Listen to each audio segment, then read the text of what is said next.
الرحمن الرحيم إن الحمد لله نحمده ونستعينه ونستغفره ونعوذ بالله من شرور أنفسنا ومن سيئات أعمالنا من يهده الله فلا مضل له ومن يضلل فلا هادي له وأشهد أن لا إله إلا الله وحده لا شريك له وأشهد أن محمدا عبده ورسوله يا أيها الذين آمنوا اتقوا الله حق تقاته ولا تموتن إلا وأنتم مسلمون يا أيها الناس اتقوا ربكم الذي خلقكم من نفس واحدة وخلق منها زوجها وبث منهما رجالا كثيرا ونساء واتقوا الله الذي تساءلون به والأرحام إن الله كان عليكم رقيبا يا أيها الذين آمنوا اتقوا الله وقولوا قولا سديدا يصلح لكم أعمالكم ويغفر لكم ذنوبكم ومن يطع الله ورسوله فقد فاز فوزا عظيما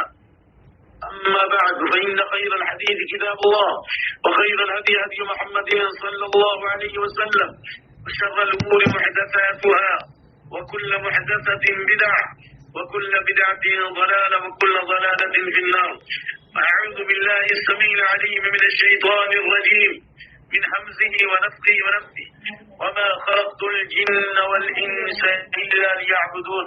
وقال تعالى ولقد بعثنا في كل أمة رسولا أن يعبدوا الله واجتنبوا الطاغوت. اللهم إنا نعوذ بك أن نشرك بك شيئا نعلمه ونستغفرك لما لا نعلمه. اللهم إنا نسألك إيمانا ويقينا ومعافاة ونية. اللهم اجعل أعمالنا كلها صالحة واجعلها لوجهك خالصا ولا تجعل لأحد فيه شيئا. رب اشرح لي صدري ويسر لي أمري واحلل عقدة من لساني يفقهوا قولي. رب زدني علما. اللهم حبب إلينا الإيمان وزينه في قلوبنا وكره إلينا الكفر والفسوق والعصيان واجعلنا من الراشدين. اللهم زينا بزينة الإيمان واجعلنا هداة مهتدين. الحمدللہ آج بتاریخ 12 اگست 2024 عیسوی کو کتاب التوحید کا درس شروع ہو رہا ہے. الحمدللہ اس سلسلے میں جو کوششیں کی گئی ہیں وہ قابل قدر ہیں اور وہ قابل مبارکباد ہیں، اس لیے کہ توحید یہ تمام انبیاء کی دعوت کا مرکزی نقطہ ہے. اسی لیے اللہ تعالیٰ نے نبیوں کو بھیجا، رسولوں کو مبعوث فرمایا اور اسی توحید کے لیے کتابیں نازل ہوئی اور اسی توحید کی بنیاد پر اللہ تعالیٰ نے 2 فریق پیدا کیے، ایک مومن اور ایک کافر. مومن فی الجنہ و کافر فی النار. ایمان والے جو توحید پر ہوں گے وہ جنت میں ہوں گے اور کافر جو کفر و شرک پر ہوں گے وہ جہنم کے ایندھن بنیں گے. اس لیے یہ کتاب التوحید بہت ہی اہمیت کی حامل ہے، جس میں توحید کی تینوں قسموں یعنی توحید ربوبیت، توحید اسماء و صفات اور توحید الوہیت پر مشتمل مواد ہے. لیکن بالخصوص اس کتاب میں توحید الوہیت پر بحث کی گئی ہے، جس کا مکمل ترین طریقہ اس کتاب کے نام سے ظاہر ہوتا ہے، کتاب التوحید الذی هو فیما حق اللہ علی العبید. توحید کی کتاب جو کہ اللہ کا بندوں پر حق ہے، یعنی اللہ کا بندے پر حق یہ ہے کہ بندے اللہ ہی کی عبادت کریں، اور بندے کا اللہ پر حق یہ ہے کہ اللہ تعالیٰ ان لوگوں کو عذاب نہیں دے گا جو اللہ کی عبادت میں اور اللہ کے حقوق میں کسی کو شریک نہیں کریں گے. آئیے اس سلسلے میں ہم جاننا چاہتے ہیں اس کتاب کے مؤلف اور رائٹر کا نام کیا ہے اور اس کتاب کی خصوصیت کیا ہے اور اس کتاب میں کن چیزوں سے بحث کی گئی ہے. واضح ہو کہ اس کتاب کے رائٹر، اس کے مؤلف الشیخ امام الدعوہ محمد بن عبد الوہاب بن سلیمان التمیمی النجدی ہے. واضح ہو کہ جس قبیلے سے ان کا تعلق تھا اس قبیلے کا نام تمیمی ہے، اور اس بارے میں اللہ کے نبی صلی اللہ علیہ وسلم سے واضح حدیث ہے کہ بنو تمیم کے لوگ بہت ساری خصوصیات کے حامل ہیں، جیسا کہ امام بخاری رحمۃ اللہ علیہ نے روایت کیا ہے حضرت ابو ہریرہ رضی اللہ تعالیٰ عنہ سے، حدیث نمبر 4366 حدیث نمبر 4366 حضرت ابو ہریرہ رضی اللہ تعالیٰ عنہ فرماتے ہیں لا ازال احب بنی تمیم بعد 3 لا ازال احب بنی تمیم بعد 3 سمعته من رسول الله صلی اللہ علیہ وسلم يقولها فيهم، یعنی میں نے نبی صلی اللہ علیہ وسلم سے بنی تمیم کے بارے میں 3 باتیں سنی ہیں، 3 خصوصیات ہیں، اور ان 3 خصوصیات کی وجہ سے میں بنو تمیم سے محبت کرتا ہوں۔ نمبر 1، آپ صلی اللہ علیہ وسلم نے فرمایا ہم اشد امتی علی الدجال، اس امت کا سب سے بڑا فتنہ، بلکہ ما بین خلق آدم الى قیام الساعة فتنة اکبر من فتنة الدجال، جب سے دنیا قائم ہوئی ہے اس وقت سے لے کر قیامت تک تمام فتنوں میں سب سے بڑا فتنہ دجال اکبر یعنی کان دجال کا فتنہ ہوگا، جو اس امت کے آخری زمانے میں ہوگا، جو قیامت کی 10 بڑی نشانیوں میں سے پہلی نشانی ہے دجال کا خروج۔ آپ صلی اللہ علیہ وسلم نے فرمایا بنو تمیم کے لوگ دجال پر سب سے سخت ہوں گے، ایمان کی وجہ سے، توحید کی برکت کی وجہ سے، عمل صالح کی وجہ سے، حق کی اشاعت کی وجہ سے، اور ایمانی قوت کی وجہ سے۔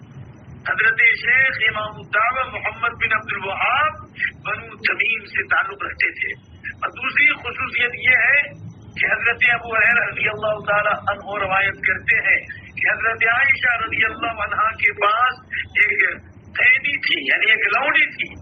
آپ صلی اللہ علیہ وسلم نے فرمایا اعتقیھا، اسے آزاد کر دو، فإنھا من ولد اسماعیل، اس لیے کہ اس کا تعلق اسماعیل کی اولاد سے ہے، یعنی ان کا سلسلہ نسب حضرت اسماعیل علیہ السلام کے خاندان سے بھی ملتا ہے، اس اعتبار سے بنو تمیم کی خصوصیت ہے۔ نمبر 3، آپ صلی اللہ علیہ وسلم کے پاس بنو تمیم کے صدقات آئے تو آپ نے فرمایا ہذہ صدقات قومی، یہ میری قوم کے صدقات ہیں۔ ان 3 خصوصیات کی وجہ سے حضرت ابو ہریرہ رضی اللہ تعالیٰ عنہ بنی تمیم سے محبت کرتے تھے۔ چنانچہ شیخ امام الدعوہ المجدد محمد بن عبد الوہاب بنو تمیم سے تعلق رکھتے تھے۔ ان کی تاریخ پیدائش 1115 ہجری میں ہوئی اور ان کی وفات 1206 ہجری میں ہے۔ شیخ امام الدعوہ یہ وعینہ میں پیدا ہوئے ایک ایسے خاندان میں جو علم کے اعتبار سے معروف تھا، تقویٰ اور زہد میں مشہور تھا، اور شیخ امام الدعوہ محمد بن عبد الوہاب رحمہ اللہ نے 10 سال کی عمر ہونے سے پہلے قرآن کریم حفظ کر لیا اور اپنے باپ سے بہت ساری کتابیں پڑھی، بالخصوص فقہ اور اصول الفقہ اپنے والد محترم سے پڑھی۔ آپ نے توحید کے مواد میں بہت ہی گہری بصیرت حاصل کی اور علم کے حصول کے لیے مختلف علاقوں اور ملکوں کا سفر کیا، جیسے بصرہ، اسی طرح احسا، حجاز یعنی مکہ اور مدینہ۔ بالخصوص آپ نے ایک لمبے وقفے تک مدینہ منورہ میں تعلیم حاصل کی۔ یہ بات لوگوں سے مخفی نہیں ہے کہ امام الدعوہ محمد بن عبد الوہاب کی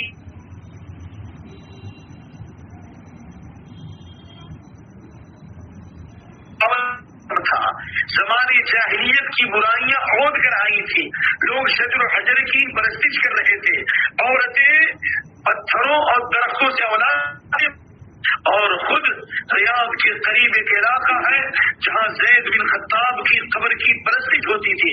ایسے وقت میں محمد بن عبد الوہاب رحمہ اللہ نے اپنی دعوت کا آغاز کیا، اور دعوت کے آغاز سے پہلے انہوں نے علم کا ایک بہت ہی عظیم مواد تیار کیا اور اس سلسلے میں مختلف کتابیں لکھی، جن میں سے کتاب التوحید، اصول الثلاثہ، قواعد اربعہ ہے، اور اس سلسلے میں شیخ کی تمام کتابوں میں کتاب التوحید کی بہت شہرت ہے، اس لیے کہ یہ تمام کتابوں میں اپنی وسعت کے اعتبار سے اور مضمون کے اعتبار سے بہت ہی عظیم ترین کتاب ہے۔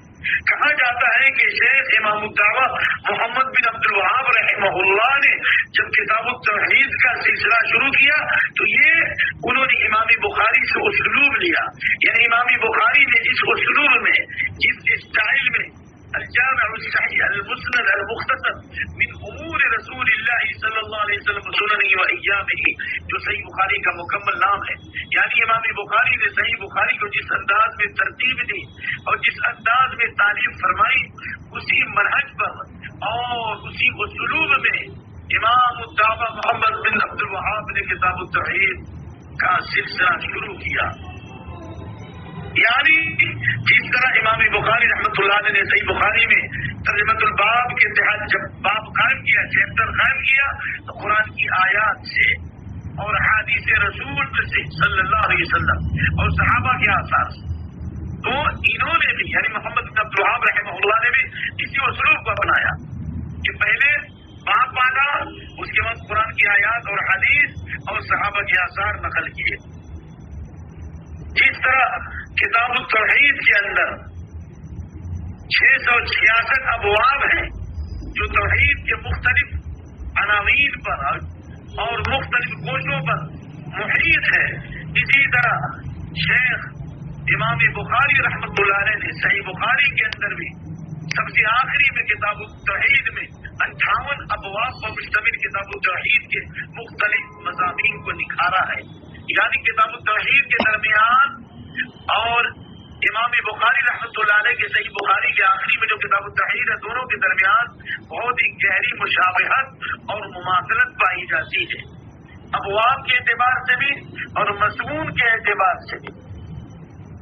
چنانچہ محمد بن عبد الوہاب رحمہ اللہ نے کتاب التوحید کا آغاز سب سے پہلے چیپٹر کتاب التوحید سے شروع کیا، اس کا نام کتاب التوحید رکھا، اور سب سے آخری چیپٹر وما قدر اللہ حق قدری والارض جميعا قبضته يوم القيامة والسماوات مطويات بيمينه، یعنی کتاب التوحید میں توحید کی فضیلت، توحید کے معانی اور توحید کی اہمیت اور انبیاء کرام نے جو توحید کی دعوت دی اور شرک سے روکا، اس مضمون کو امام الدعوہ محمد بن عبد الوہاب نے نکھارا ہے، اور اس سلسلے میں حدیث معاذ بن جبل ذکر کیا ہے۔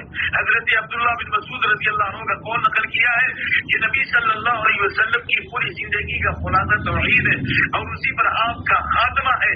چنانچہ اس سلسلے میں سورۃ الانعام کی آیت نمبر 151 152 اور 153 نقل کی اور کہا کہ اسی پر نبی صلی اللہ علیہ وسلم کا خاتمہ ہے، یعنی آپ کی دعوت کا خلاصہ یہی توحید ہے جس کی طرف اللہ رب العالمین نے تمام نبیوں اور رسولوں کو دعوت دی، اور تمام نبیوں اور رسولوں نے اپنی قوم کو اسی بات کی وصیت فرمائی۔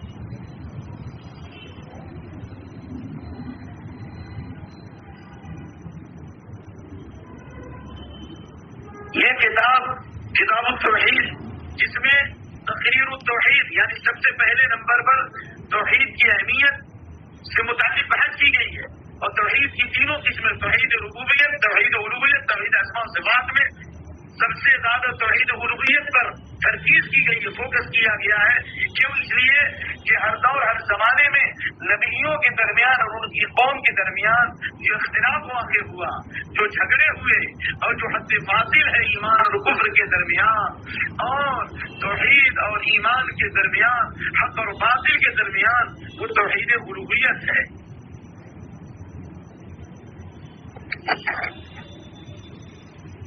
شیخ محمد بن عبد الوہاب رحمۃ اللہ علیہ نے اپنی کتاب میں جس طرح توحید کی اہمیت پر زور دیا، اسی طرح توحید کی ضد شرک کی مذمت پر مختلف ابواب ذکر فرمائے ہیں، اور شرک سے متعلق دو قسم کے شرک کا تذکرہ کیا، ایک ہے شرک اکبر اور دوسرا شرک اصغر۔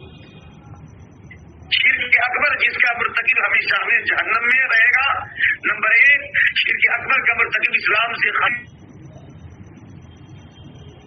ہے، نمبر 3 لیکن شرک اصغر کا مرتکب جو چھوٹا شرک ہے وہ بھی تمام گناہوں میں بہت بڑا گناہ ہے، اس کا مرتکب اسلام سے خارج نہیں ہوگا، بلکہ جس عمل میں شرک پایا جائے گا وہ عمل باطل ہوگا اور وہ کبھی نہ کبھی جہنم سے نکال کر جنت میں داخل کیا جائے گا۔ لیکن آپ صلی اللہ علیہ وسلم نے جس طرح شرک اکبر کے اوپر خطرہ محسوس کیا، اسی طرح آپ نے اپنی امت کو شرک اصغر سے ڈرایا، اور آپ نے فرمایا ان اخوف ما اخاف علیکم الشرک الاصغر، سب سے زیادہ مجھے ڈر اور خوف ہے تمہارے اوپر شرک اصغر سے، یعنی چھوٹے شرک سے۔ صحابہ کرام نے پوچھا چھوٹا شرک کیا ہے؟ تو آپ نے فرمایا الریا، ریاکاری ہے۔ تو معلوم یہ ہوا کہ اس کتاب میں توحید کی اصل کے خلاف، توحید کی روح کے خلاف شرک اکبر سے بحث کی گئی ہے۔ اسی طرح کمال توحید جو توحید کے کمال کے منافی ہے، یعنی توحید میں نقص پیدا کرنے والی چیز وہ شرک اصغر اور بدعات ہے، اس سے بھی بحث کی گئی ہے۔ نمبر 2 اس کتاب میں توحید کی فضیلت اور توحید کو خالص کرنے کی اہمیت بتائی گئی ہے. جو توحید کی اہمیت کو سمجھے گا اور توحید کو خالص کرے گا وہ ان 70,000 لوگوں میں ہوگا جو بلا حساب و کتاب جنت میں داخل ہوگا. اسی توحید کی اہمیت کے پیش نظر شیخ محمد بن عبد الوہاب نے ایک باب ذکر کیا، باب الدعاء الی شہادت اللہ الہ الا اللہ. یعنی یہ باب اس بیان میں کہ اللہ کی توحید کی طرف دعوت دی جائے گی اور شرک سے روکا جائے گا. اسی طرح شیخ محمد بن عبد الوہاب نے توحید کی اہمیت سے متعلق دوسرا باب ذکر کیا، تفسیر التوحید و شہادت اللہ الہ الا اللہ. توحید کی تفسیر کیا ہے، توحید کا معنی کیا ہے اور لا الہ الا اللہ کا تقاضا کیا ہے. اس کے مقابلے میں شرک سے متعلق امام محمد بن عبد الوہاب نے اہم ترین ابواب میں سے ایک باب باندھا، باب من الشرک ان یستغیث بغیر اللہ. جس طرح توحید تمام عبادتوں کی روح اور خلاصہ ہے اور تمام انبیاء کی دعوت کا مرکز ہے، اسی طرح شرک اصغر میں یہ بہت ہی بھیانک قسم یہ ہے کہ ان یستغیث بغیر اللہ، کہ اللہ کے علاوہ غیروں سے فریاد رسی کی جائے، مصیبت میں اسے پکارا جائے یا غوث المدد کہا جائے، جو تمام اعمال کو باطل کرنے والا ہے.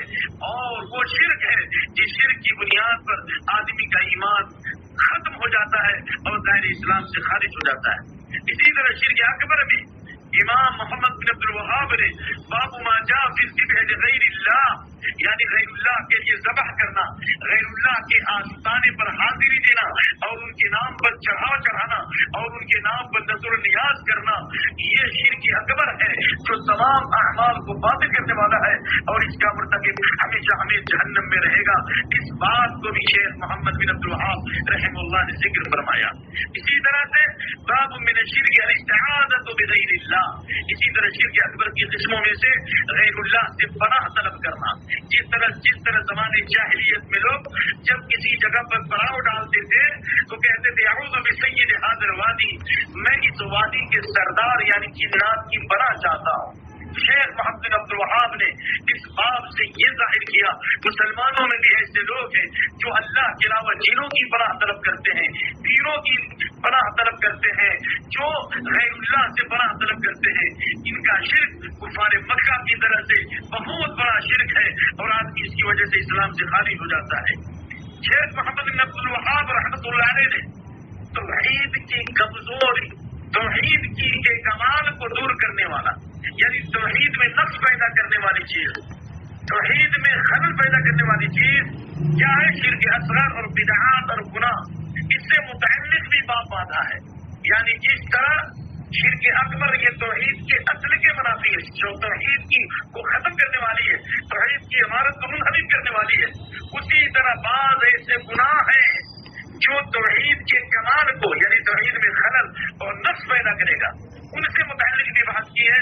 اور باب ما جاء ان سبب کفر بنی آدم والغلو فی الصالحین، یعنی بنی آدم کے کفر کا سبب اور دنیا میں شرک کے واقع ہونے کا سبب کیا ہے، بزرگوں کی شان میں غلو کرنا، پیروں کی شان میں غلو کرنا، نیک اور صالحین کے مقام اور مرتبے کو بڑھا دینا. دنیا میں شرک کا آغاز، کفر کا آغاز بزرگوں کی شان میں غلو سے پیدا ہوا ہے. اس پر بہترین بحث کی گئی ہے. اسی طرح توحید کے کمال کے خلاف جو چیزیں ہیں، توحید میں نقص اور خلل پیدا کرنے والی جو چیزیں ہیں، اس سے متعلق امام محمد بن عبد الوہاب نے باب باندھا، باب ما جاء من التغليظ في من عبد عند قبر رجل صالح فكيف اذا عبده.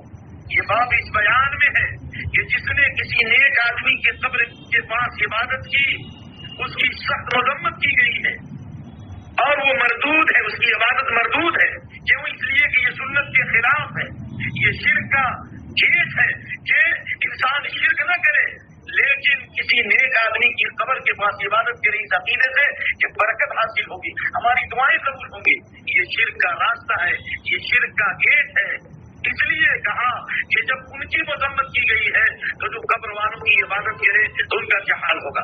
چنانچہ اس سے متعلق محمد بن عبد الوہاب رحمہ اللہ نے نبی صلی اللہ علیہ وآلہ وسلم کی وفات سے 5 دن پہلے کی جو وصیت ہے اور آپ صلی اللہ علیہ وسلم کی جو وصیت ہے اور آپ صلی اللہ علیہ وسلم کی جو تنبیہ ہے وہ ذکر فرمائی.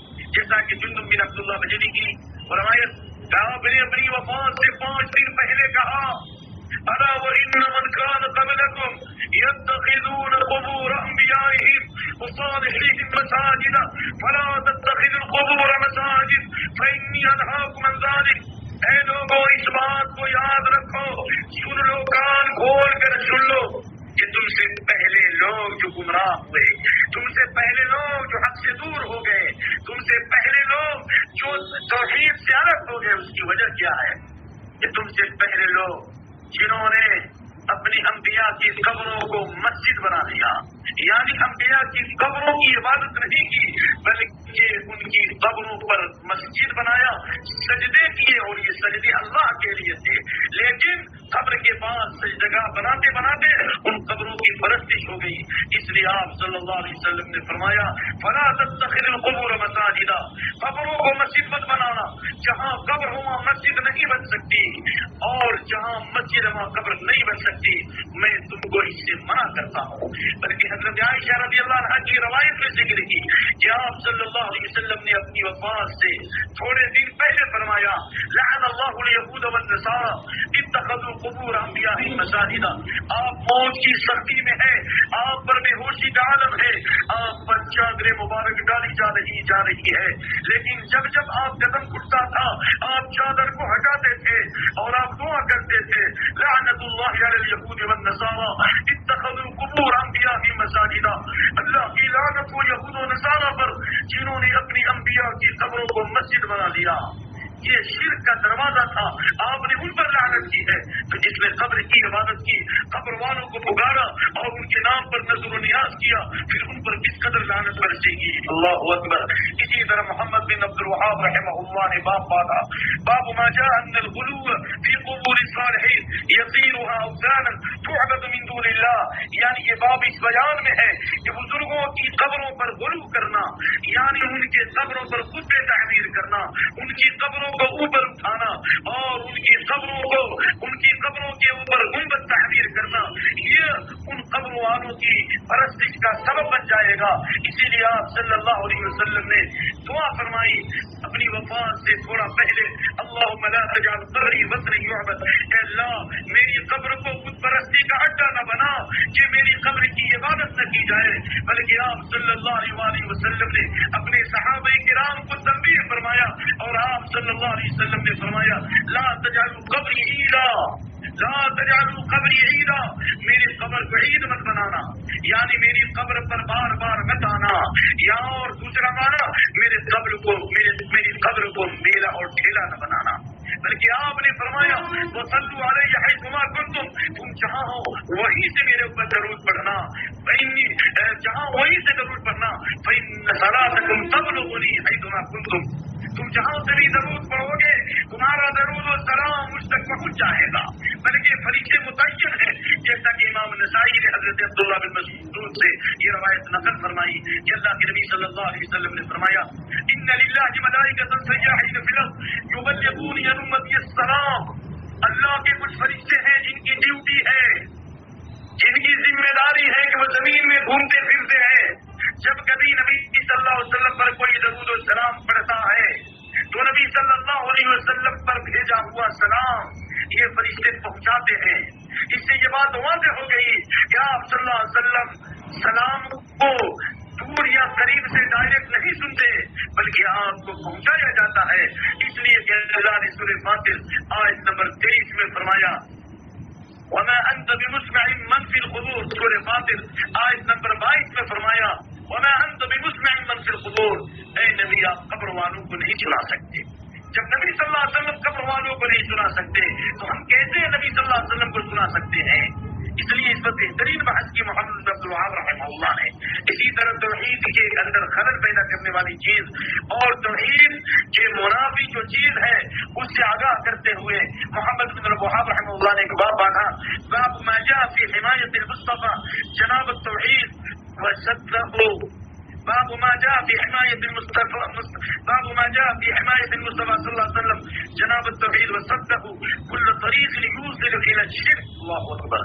یہ باب اس بیان میں کہ مصطفیٰ صلی اللہ علیہ وسلم نے توحید کے مقام کی، توحید کے درجے کی اور توحید کے عظمت کی حفاظت فرمائی اور شرک کے تمام راستوں کو بند کر دیا۔ اسی سلسلے میں نبی صلی اللہ علیہ وسلم کا یہ قول نقل کیا کہ جب آپ نے ایک صحابی سے سنا یہ کہتے ہوئے ماشاء اللہ وجہ، جو اللہ چاہے اور جو آپ چاہیں، تو آپ صلی اللہ علیہ وسلم نے فرمایا اجعلتنی للہ ندا، کیا تم نے مجھ کو اللہ کا شریک بنا دیا؟ اللہ اکبر۔ حالانکہ صحابی کی نیت ہرگز یہ نہیں تھی کہ اس نے اللہ کو شریک بنایا، لیکن الفاظ کی خطرناکی سے آپ نے آگاہ کیا کہ غیر ارادی طور پر کبھی زبان پر ایسے کلمات واقع ہوتے ہیں جس میں آدمی کی نیت نہیں ہوتی، لیکن پھر بھی انسان شرک تک پہنچ جاتا ہے۔ کیوں؟ اس لیے کہ یہ شرک اصغر ہے، اور شرک اصغر کی تعریف یہی ہے جو شرک اکبر کا گیٹ ہو، جو شرک اکبر تک پہنچنے کا ذریعہ ہو۔ اس لیے آپ صلی اللہ علیہ وسلم نے فرمایا قل ما شاء اللہ وحدہ، کہو جو اللہ چاہے وہی ہوگا، ثم شاء محمد، پھر جو محمد چاہے۔ تو یہ تمام ابواب کتاب التوحید کے جو 66 ابواب ہیں ان کا خلاصہ میں نے آپ کی خدمت میں پیش کر دیا اللہ کی توفیق سے۔ اب یہ کتاب التوحید کا جو آغاز ہو رہا ہے، اس کے لیے انہوں نے باب باندھا کتاب التوحید، توحید کی کتاب۔ کتاب التوحید کی کتاب کیوں کہا؟ اس لیے کہ کتاب کے معنی آتا ہے الجمع والضم، یعنی کسی چیز کو جمع کرنا، یعنی اس میں اشارہ یہ ہے سأذکر لک جملۃ من آیات اللہ جل جلالہ وعددا من الاحادیث رسول اللہ صلی اللہ علیہ وسلم في باب التوحید وفضل التوحید وتحقیق التوحید وضده من الشرك الاصغر والاکبر وما يضاده من الاعنان۔ یعنی کتاب التوحید کے نام سے اس کتاب کا آغاز کیا یہ بیان کرنے کے لیے کہ یہ کتاب مشتمل ہے توحید کی فضیلت، توحید کی اہمیت، توحید کا مقام اور توحید کے ضد شرک اکبر اور شرک اصغر، اور توحید کے اندر خلل اور رس پیدا کرنے والے اعمال، یہ تعویذ گندے، یہ پلیتے اور یہ غیر اللہ کے نام پر نظر و نیاز، ان تمام سے متعلق اس میں بحث کی گئی ہے۔ نمبر 2، امام الدعوہ محمد بن عبد الوہاب رحمہ اللہ نے اس کتاب کا آغاز کیا قرآن کریم کی آیت سے وَمَا خَلَقْتُ الْجِنَّ وَالْإِنسَ إِلَّا لِيَعْبُدُونِ، سورہ ذاریات آیت نمبر 56، یعنی 56 نمبر کی آیت۔ یعنی کتاب التوحید کا آغاز وَمَا خَلَقْتُ الْجِنَّ وَالْإِنسَ سے کیا۔ یہ اس بات کی دلیل ہے کہ امام الدعوہ محمد بن عبد الوہاب نے اپنی فکر کو مسلط نہیں کیا۔ امام الدعوہ کوئی ایسی نئی چیز نہیں لائے جو انبیاء کی دعوت کے خلاف ہو، جو اسلام کی روح کے خلاف ہو۔ نمبر 2، امام محمد بن عبد الوہاب رحمہ اللہ نے اپنی کتاب کے آغاز میں وما خلقت الجن والانس الا لیعبدون کا ذکر کر کے یہ ثابت کیا کہ اللہ رب العالمین نے انسان اور جنات کو صرف اپنی عبادت کے لیے پیدا کیا، اور یہ حکمت انسان اور جنات کی تخلیق کا، یعنی یہ حکمت ہے انسان کی تخلیق کی، کیا کہ اللہ نے تمام چیزوں کو انسان کے فائدے کے لیے پیدا کیا اور انسان اور جنات کو اپنی عبادت کے لیے پیدا کیا۔ یہاں عبادت سے مراد عبادت تکلیفی ہے اور ایک ہے عبادت قولی، یعنی اللہ نے کائنات کی تمام چیزوں کو جو پیدا کیا اس کی بنیاد توحید پر ہے، اور تمام مخلوقات کے اندر اللہ نے توحید کی معرفت رکھی ہے۔ اسی لیے اللہ رب العالمین فرماتا ہے وَلَهُ أَسْلَمَ مَن فِي السَّمَاوَاتِ وَمَن فِي الْأَرْضِ طَوْعًا وَكَرْهًا، یعنی آسمان اور زمین کی تمام چیزیں اللہ کے لیے چھٹی ہوئی ہیں، چاہے چاہتے ہوئے نہ چاہتے ہوئے، یعنی جن کو جس مقصد کے لیے پیدا کر دیا ہے اس مقصد کے اوپر ہے۔ نمبر 1۔ نمبر 2، یہ تمام چیزیں تقدیری طور پر، تقدیری طور پر اللہ کی تسبیح بیان کرتی ہیں، جیسا کہ اللہ فرماتا ہے وَإِن مِّن شَيْءٍ إِلَّا يُسَبِّحُ بِحَمْدِهِ، تمام چیزیں تسبیح بیان کرتی ہیں، وَلَٰكِن لَّا تَفْقَهُونَ تَسْبِيحَهُم، لیکن ان کی تسبیحات کو نہیں سمجھتے۔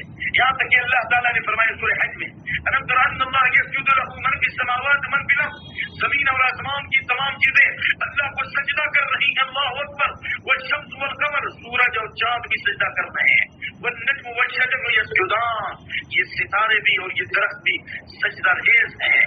بلکہ سورج غروب ہونے کے بعد اللہ کے عرش کے نیچے سجدہ کرتا ہے، جب اللہ رب العالمین حکم دیتا ہے کہ تو جہاں سے نکلا تو وہیں سے نکل، لیکن جب قیامت کی بڑی نشانی شروع ہوگی تو اللہ فرمائے فرمائے گا کہ جہاں سے تو غروب ہوا ہے یعنی مغرب سے نکل کر تم مشرق میں غروب ہو جا.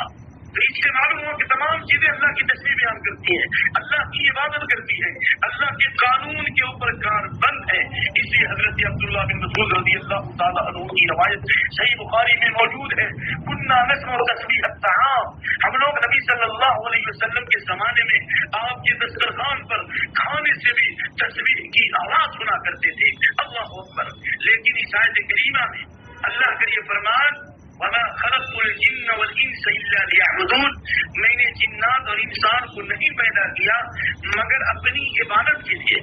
اس کی تعریف میں شیخ محمد بن عبد الوہاب رحمہ اللہ نے یہ واضح کیا ہے کہ عبادت کا معنی توحید ہے. چنانچہ اس کی تفسیر حضرت علی رضی اللہ عنہ سے مروی ہے, لِيَعْبُدُونَ أَيْ لِيُوَحِّدُونَ, یعنی میں نے جنات اور انسان کو اپنی توحید کے لیے پیدا کیا, یعنی صرف میری ہی عبادت کریں, میری ہی بندگی کریں. نمبر 2, امام بغوی رحمۃ اللہ علیہ نے صحیح سند کے ساتھ حضرت عبداللہ بن عباس کی روایت کیا ہے کہ قرآن میں جہاں جہاں عبادت کا معنی آیا ہے وہ توحید کے معنی ہے. لفظ توحید کا مادہ واحد ہے. واحد کا معنی ایک, واو حادان, اسی سے وحد یوحد توحید ہے, بکھری ہوئی چیزوں کو ایک کر لینا. جیسے کہ توحید الصف, بکھرے ہوئے لوگوں کے ایک مقام پر کر لینا توحید الصف ہے. توحید الکلمہ, یہ کلمے پہ کر لینا.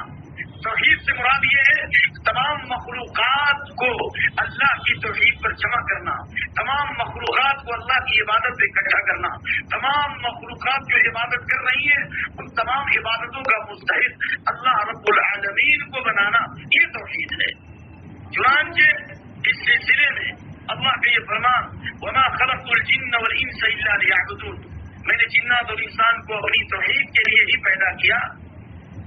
بعض مفسرین نے کہا کہ توحید کا معنی الا لآمرہ وانہاہ, توحید کی 2 قسمیں ہیں عبادت کے اعتبار سے, یعنی توحید عبادت کی 2 قسمیں ہیں, ایک ہے معمورات اور ایک ہے منہیات. یعنی عبادت بفعل المامور وترک المحظور, جن چیزوں کا اللہ نے حکم دیا انہیں کرنا توحید ہے, اور جن چیزوں سے اللہ نے منع کیا ہے ان سے رک جانا یہ توحید ہے. اسی لیے لا الہ الا اللہ کے 2 جز ہیں, پہلا جز نفی ہے اور دوسرا جز اثبات ہے. یعنی لا الہ میں پہلے غیر اللہ کی نفی کی گئی ہے. جب تک کہ ہم اللہ کے علاوہ تمام کی نفی نہ کریں گے, تمام کا انکار نہ کریں گے, اللہ کے اقرار کا فائدہ نہیں ہوگا. جیسا کہ شاعر کہتا ہے لباد بشیش ہے تہذیب حاضر ہے میں نازے, مگر ساتھی کے ہاتھوں میں نہیں پیمان ہے اللہ. یعنی کائنات میں بکھری ہوئی جو چیزیں ہیں اور دنیا کی جو اس وقت طاقتی طاقتیں ہیں وہ سب کے سب لا الہ کا اقرار کرتی ہیں, لیکن الا اللہ یہ صرف اور صرف قرآن و سنت میں ہے, انبیاء کے منہج میں ہے, مگر ساتھی کے ہاتھوں میں نہیں پیمان اللہ, ان کے ہاں الا اللہ نہیں ہے. نمبر 1. نمبر 2, اللہ کے اقرار کے لیے ضروری ہے کہ غیر اللہ کا انکار کیا جائے, جیسا کہ اللہ نے فرمایا فمن یکفر بالطاغوت ویؤمن باللہ, جس نے طاغوت کا انکار کیا اور اللہ پر ایمان لایا فقد استمسک بالعروۃ الوثقی, اس نے مضبوط سہارے کو پکڑ لیا. یعنی جس نے اللہ کے اقرار سے پہلے غیر اللہ کا انکار نہیں کرے گا وہ اللہ کا سہارا نہیں پکڑ سکتا, اللہ اس کی حفاظت نہیں کرے گا, اور اللہ اسے جنت میں داخل نہیں کرے گا, اللہ اسے جہنم سے نہیں بچائے گا, اللہ اسے دشمنوں کے شر سے نہیں بچائے گا, اللہ اس کو شیطانوں کے شر سے نہیں بچائے گا. اسی لیے اللہ کے نبی صلی اللہ علیہ وسلم نے لا الہ الا اللہ کی جو فضیلت بیان فرمائی ہے تحقیق توحید کے لیے اور عبادت کی اہمیت کے پیش نظر کہ الایمان بضع وسبعون شعبہ, ایمان کی 70 سے زیادہ شاخیں ہیں, یعنی اس کی برانچیں ہیں. افضلها قول لا الہ الا اللہ, سب سے افضل شاخ لا الہ الا اللہ کا اقرار کرنا ہے, یعنی علم اور یقین اور اخلاص اور محبت کے ساتھ, اور لا الہ الا اللہ کی جو دیگر شروط ہیں ان کے ساتھ لا الہ الا اللہ پڑھنا اخلاص کے ساتھ, یقین کے ساتھ, محبت کے ساتھ, علم کے ساتھ, ٹھیک ہے, اور غیر اللہ کا انکار کرنا. نمبر 1. نمبر 2, آپ صلی اللہ علیہ وسلم نے فرمایا وَأَدْنَاهَا إِمَاطَةُ الْأَذَى عَنِ الطَّرِيقِ, اور ایمان کی سب سے ادنا شاخ یہ ہے کہ راستے سے گندی چیز کو دور کیا جائے, تکلیف دہ چیز دور کی جائے, یہ بھی ایمان کی شاخ ہے.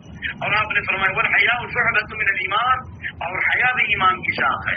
سب سے افضل لا الہ الا اللہ ہے, لیکن جو توحید کا صحیح معنی اور مفہوم ہے اس کے لیے ضروری ہے کہ آدمی پہلے اس کا علم حاصل کرے. اگر علم حاصل نہیں کرے گا تو 1000 بار بھی لا الہ الا اللہ پڑھے گا، اس کا فائدہ نہیں ہوگا. اسی لیے اللہ تعالیٰ نے نبی صلی اللہ علیہ وسلم کو سورہ محمد آیت نمبر 19 میں فرمایا کہ فاعلم انہ لا الہ الا اللہ، اے نبی اس بات کو جان لو، یعنی اس بات کا علم حاصل کرو کہ اللہ کے علاوہ کوئی معبود برحق نہیں. اللہ اکبر. واستغفر لذنبک، اور اپنے گناہوں پر استغفار کیجیے. اللہ اکبر. تواضع اور انکساری کا اظہار کیجیے، اللہ کے سامنے عاجزی اور انکساری کا اظہار کیجیے. اس سے معلوم یہ ہوا کہ توحید کے لیے علم ضروری ہے، نمبر 1. نمبر 2، اور عمل کے اندر استغفار ضروری ہے. موحدین کے لیے ضروری ہے کہ جہاں اللہ کی عبادت کریں وہیں توبہ اور استغفار کریں. جس طرح اللہ کی توحید کا اظہار کرنا، کلمہ پڑھنا، اس کے تقاضے پر عمل کرنا عبادت ہے، وہیں استغفار کرنا بھی عبادت ہے. اس لیے اللہ نے تصویر اور تحمید کے ساتھ استغفار کا ذکر فرمایا کہ جب آپ صلی اللہ علیہ وسلم پر اذا جاء نصر اللہ والفتح کا نزول ہوا تو آپ یہ دعا پڑھتے تھے سبحان اللہ وبحمدہ استغفر اللہ واتوب الیہ. صحیح مسلم. اللہ کی پاکیزگی اور اس کی حمد و ثنا کے بیان کے ساتھ آپ توبہ اور استغفار بھی کرتے تھے. نمبر 2، اللہ رب العالمین نے جو حکم دیا کہ وما خلقت الجن والانس الا لیعبدون، میں نے جنات اور انسان کو صرف اپنی عبادت کے لیے پیدا کیا. یہ لفظی عبادت کا ڈیفینیشن کیا ہے؟ لفظ عبادت کا ڈیفینیشن ہے عین بادہ عبد، کسی زیادہ طریق محبت، یعنی وہ راستہ جس پر چلا جائے جو ہمیشہ روندا جاتا ہو. یعنی انسان اپنی خواہشات کو روند دے اللہ کے حکم کے سامنے، اور اللہ کی عظمت کے سامنے اپنی خواہشات کو روند دے اور اللہ کے حکام پر قائم ہو، اللہ کی منہیات سے بچے. یہ عبادت کی روح ہے. اسی لیے اللہ نے فرمایا وَأَمَّا مَنْ خَافَ مَقَامَ رَبِّهِ وَنَهَى النَّفْسَ عَنِ الْهَوَىٰ فَإِنَّ الْجَنَّةَ هِيَ الْمَأْوَىٰ. جو اپنے رب کے سامنے کھڑے ہونے سے ڈر گیا اور اپنی خواہشات کی پیروی سے بچ گیا، اس کا ٹھکانہ جنت ہے. اللہ اکبر. یعنی خواہشات کی پیروی یہ توحید کی روح کے خلاف ہے. جب تک انسان اپنی خواہشات کے غلام رہے گا وہ اللہ کی خالص عبادت نہیں کر سکتا. اسی لیے اللہ رب العالمین نے فرمایا ومن اضل ممن اتبع هواه بغیر هدى من اللہ. اس سب سے بڑا گمراہ کون ہو سکتا ہے جس نے اپنے خواہشات کو معبود بنا لیا. عبادت کی شرعی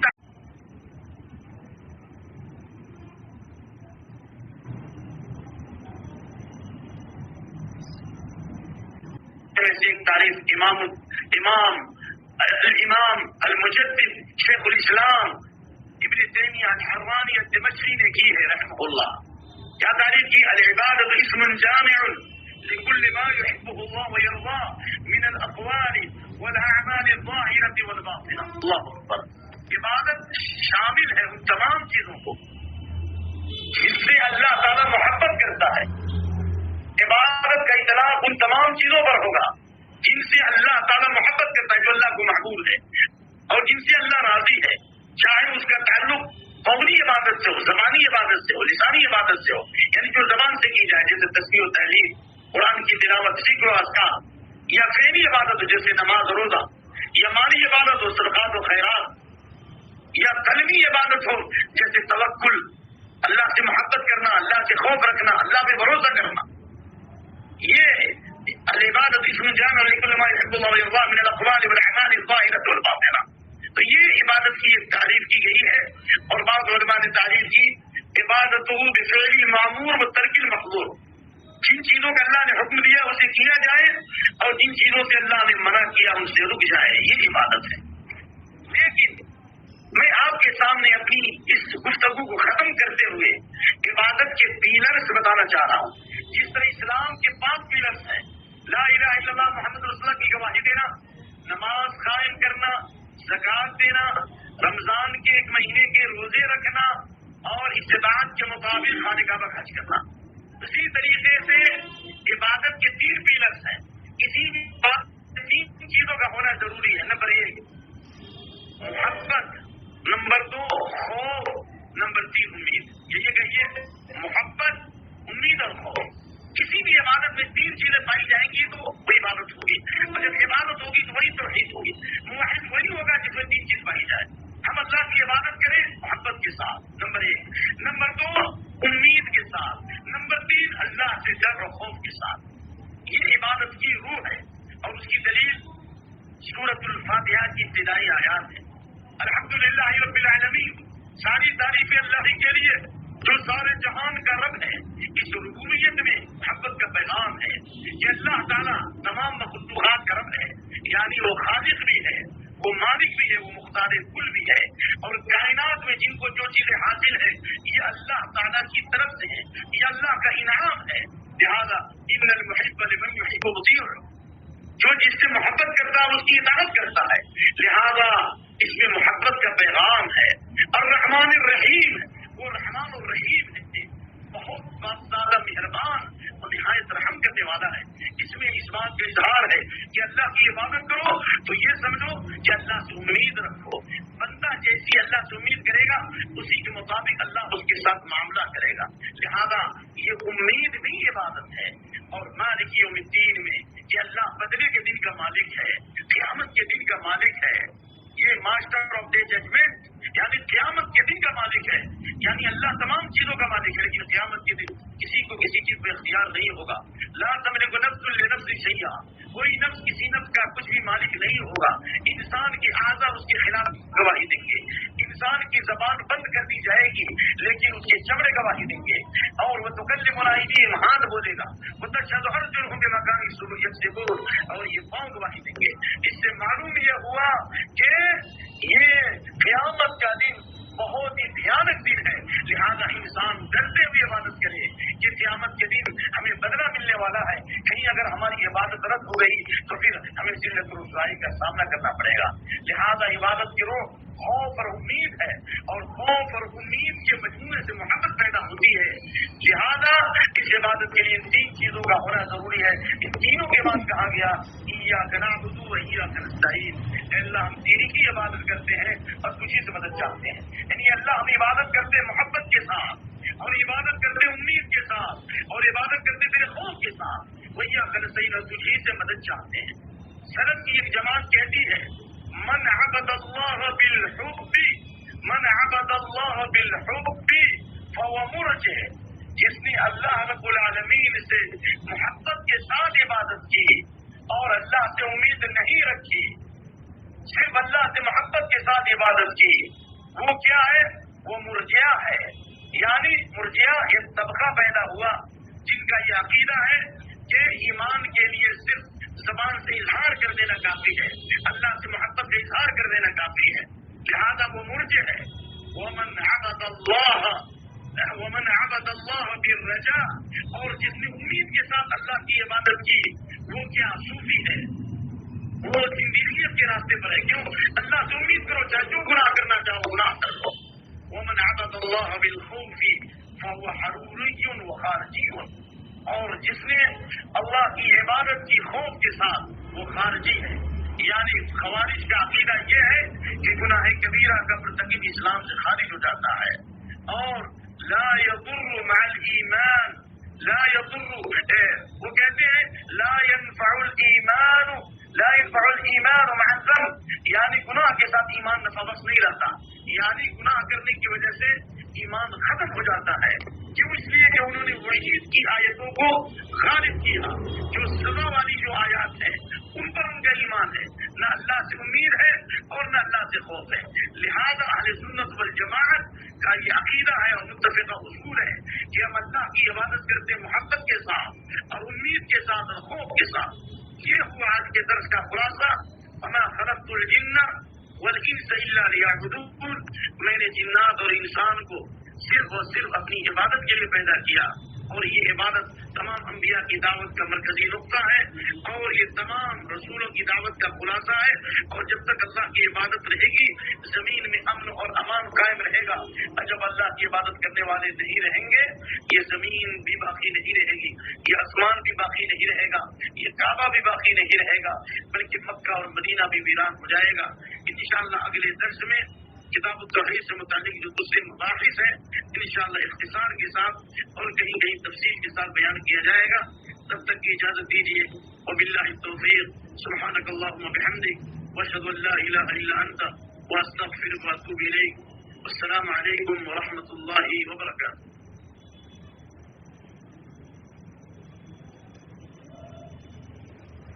کسی بھائی کو سوال ہو مختصر طریقے پر 5-10 منٹ سوالات کے جوابات دیے جا سکتے ہیں. اور آئندہ سے انشاءاللہ درس جو انشاءاللہ آدھے گھنٹے اور 40 منٹ کے درمیان رہے گا. آج میرے خیال سے 15 منٹ زیادہ ہو گیا یا میرے خیال سے 5-7 منٹ زیادہ ہو گئے, لیکن انشاءاللہ آئندہ اس کا انتظام کیا جائے گا, کیونکہ کتاب کا منہج اور مؤلف کے زمان حیات اور کتاب التوحید سے متعلق بعض مباحث اور پھر کتاب کا آغاز, اس کی وجہ سے شاید کچھ باتیں بڑھ گئی ہوں, لیکن انشاءاللہ اگلے درس میں انشاءاللہ العزیز اور بھی کم وقت لیا جائے گا. جزاکم اللہ خیرا.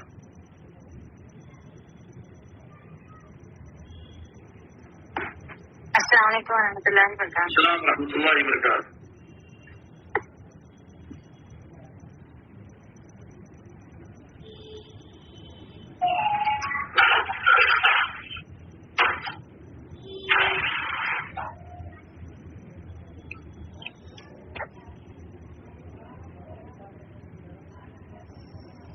السلام علیکم ورحمۃ اللہ وبرکاتہ. وعلیکم السلام ورحمۃ اللہ وبرکاتہ. جی کچھ سوال ہو تو آپ کا کریے رضوانہ.